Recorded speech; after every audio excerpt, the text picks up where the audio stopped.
The third manner was another stage of conduct, in which, as we often narrated, she desired to satisfy and fully repay, through loving service, the love which God is.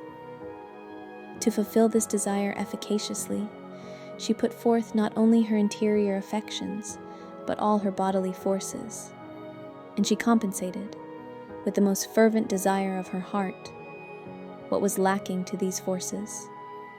She could not withdraw her mind from this undertaking by rational counsel, although she knew by reason, and was certainly not unaware of it, through the many experiments she had attempted, that this arduous work of love could not be fulfilled by human strength, since the love which God is unlimited, uncircumscribed by any space of time, while the energy of human forces is very short and narrow.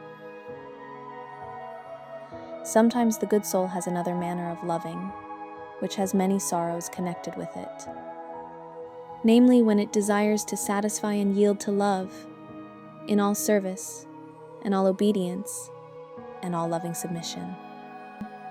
Sometimes this desire so greatly agitates the soul that it strives vigorously to undertake everything, to follow after every virtue, to suffer and endure everything, to fulfill all its work and love, withholding nothing and without measure.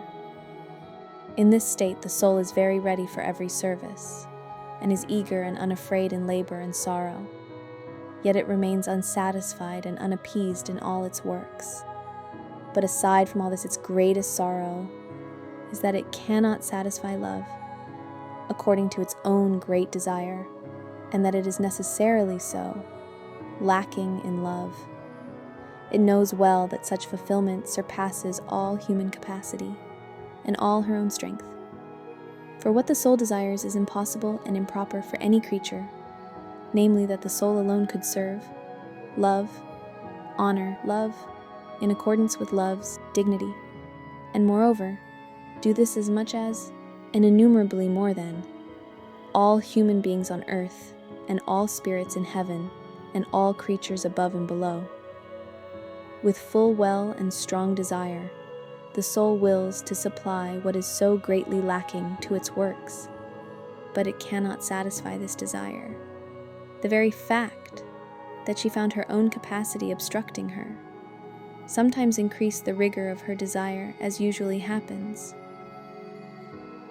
In the stage she was straitened and oppressed by much trouble and anguish, for when nothing was left that could be spent in the service of love, because her strength has failed, and when not only the intention of her will did not slack in from its proposal, but even hastened with insatiable desire beyond all human endurance to do what it had undertaken, then she underwent many and grave sicknesses.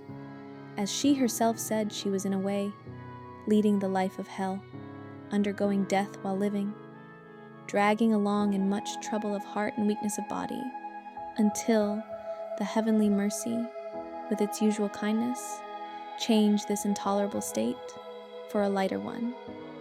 The song well knows that fulfilling this desire much exceeds its own strength and human reason and all understanding, and yet it cannot moderate or calm itself. It does what it can. It praises and thanks love.